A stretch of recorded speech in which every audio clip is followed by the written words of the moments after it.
Hi అండి, good morning to all. నేను మీ Ganapati weather news for Andhra.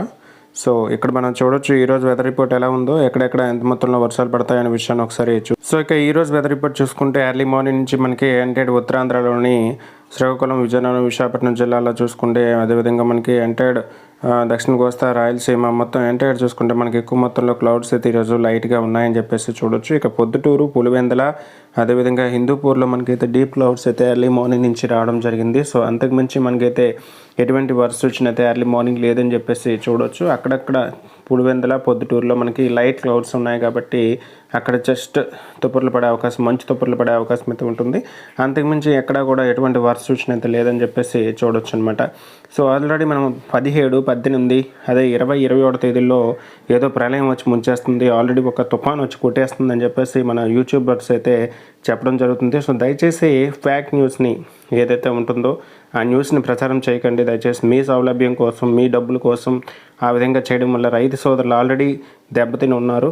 ఏదైతే మీసాంగ్ తుఫాన్కి సంబంధించి తీవ్ర ఆందోళనలో ఉన్నారు, వాళ్ళకి ఇంకా మీరు ఆందోళన కలిగించే విషయాన్ని అయితే చెప్పొద్దండి. దయచేసి మీ సౌలభ్యం కోసం ఎవరు కూడా తెలిసి తెలియని మాటలు చెప్పేసి వాళ్ళని కంగారు పెట్టకండి.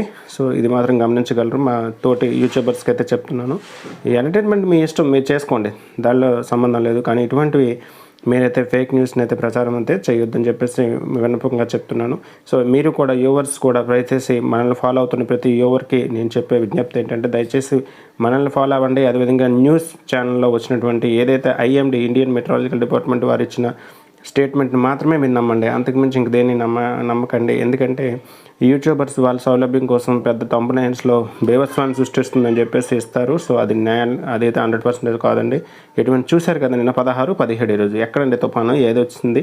సో 20, 21 తేదీల్లో వచ్చేస్తుందట. ఎక్కడి నుంచి వస్తాయండి తుఫాన్లు? సో దానికైతే ఎటువంటి ప్రచారం చేయవద్దు. వర్షానికి వచ్చేసరికి మనకి నెల్లూరు, గూడూరు, తిరుపతి ఇవన్నీ కూడా దక్షిణ రాయలసీమ జిల్లాల్లోనే ఈ పామూరు ఇవన్నీ కూడా మనకి జస్ట్ చిరుజల్లు కురిసే అవకాశం అయితే ఈరోజు ఉంటుంది. అది కూడా 80% ఉండదండి, చెప్తున్నాను. 80% ఉండదు. రిమైనింగ్ 20%లో మాత్రమే మనకి చిరుజల్లు కురిసే అవకాశం అయితే ఉంటుంది. ఎక్కువ మొత్తంలో మేఘాకృతమై ఉంటుంది ఆకాశం అనేది. అంతకుమించి ఎటువంటి వర్షపాతం అయితే పడే అవకాశం అయితే లేదని విషయాన్ని మీరు గమనించాలి. ఎంటైడ్ ఆంధ్రప్రదేశ్లో మనకి ఎటువంటి వర్షం ఉన్నది ఇంకా మార్చి వరకు ఉండకపోవచ్చండి. ఎందుకంటే మన అనాలిసిస్ ప్రకారం ఎక్కడా కూడా ఎటువంటి వర్షం పడే అవకాశం అయితే ఉండదు. ఎవరైతే రైతు సోదరులు ఇప్పటి వరకు ఈ మీచాంగ్ తుఫాన్లో దెబ్బతిని ఉన్నారో వాళ్ళు కూడా ఏదైతే సేవ్ చేయాలనుకుంటున్నారో దాన్ని సేవ్ చేయండి. ఎవరైతే ప్రజెంట్ మీచాంగ్ దొరకకుండా ఉన్నటువంటి సోదరులు అయితే భయాందోళన చెందొద్దండి. ఎటువంటి వర్ష సూచన లేదు, ఎటువంటి తుఫాన్లు అయితే భయంకరమైన తుఫాన్లు వచ్చి పడిపోవట్లేదు. సో దీన్ని మీరు పదే పదే గమనించండి. ఎవరు మన కోసం రారు, మన కోసం మనమే ఉండాలనే విషయాన్ని మీరు గమనించుకోవాలి. ఇక ఉష్ణోగ్రతలకు వస్తే మనకి ఈ వస్తున్నటువంటి వారం మొత్తం, అంటే రేపు సోమవారం నుంచి మళ్ళీ శనివారం వరకు ఉష్ణోగ్రతలు అనేవి చాలా తక్కువ మొత్తంలో ఉంటాయి. ఎందుకంటే డ్రాప్ అయిపోతున్నాయండి. డ్రాప్ అయిపోవడం వల్ల కనిష్ట స్థాయికి ఉష్ణోగ్రతలు దిగజారుతున్నాయి. దీనివల్ల చలి తీవ్రత అనేది ఎక్కువ మొత్తంలో పెరిగే అవకాశాలు అయితే ఉంటాయి. తీవ్ర చలి తీవ్రత అనేది ఉంటుంది. ఎంటైడ్ ఉత్తరాంధ్రలోని మన్యం జిల్లా, అదేవిధంగా విజయనగరం జిల్లా, శ్రీకాకుళం ఇవన్నీ కూడా ఎక్కువ మొత్తంలో మనకి చలి తీవ్రతలు ఉంటాయి. సో ఏవైతే దక్షిణ కోస్తా ఎంబడి అంటే తీరానికి ఆనుకున్నటువంటి చీరాల, ఒంగోలు, కావలి ఇవన్నీ కూడా మనకి అరౌండ్ 20 to 23 degrees ఉంటాయి కాబట్టి మనకి పెద్దగా చలిని పెంచుకోవచ్చు. విశాఖపట్నం ఇవన్నీ కూడా ఏదైతే దక్షిణ రాయలసీమ జిల్లాలైనటువంటి కడప అవ్వచ్చు, ఇంకా రిమైనింగ్ ఉన్నటువంటి హిందూపూర్ ఇవన్నీ కూడా మనకి బీభత్సమైన చలి తీవ్రత అనేది నెక్స్ట్ 7 daysలో చూడబోతున్నాం. ఇక కర్నూలు, గుంతకల్లు, అనంతపురం, పొద్దుటూరు, పులివెందల ఇవన్నీ కూడా మనకి చలి తీవ్రత ఉంటుంది. కాకపోతే కంపేర్ టు ఉత్తరాంధ్ర అదేవిధంగా దక్షిణ రాయలసీమ జిల్లాలతో కంపేర్ చేసుకుంటే మనకి కాస్త మెరుగ్గానే ఉంటుందని చెప్పేసి చూడొచ్చు అన్నమాట.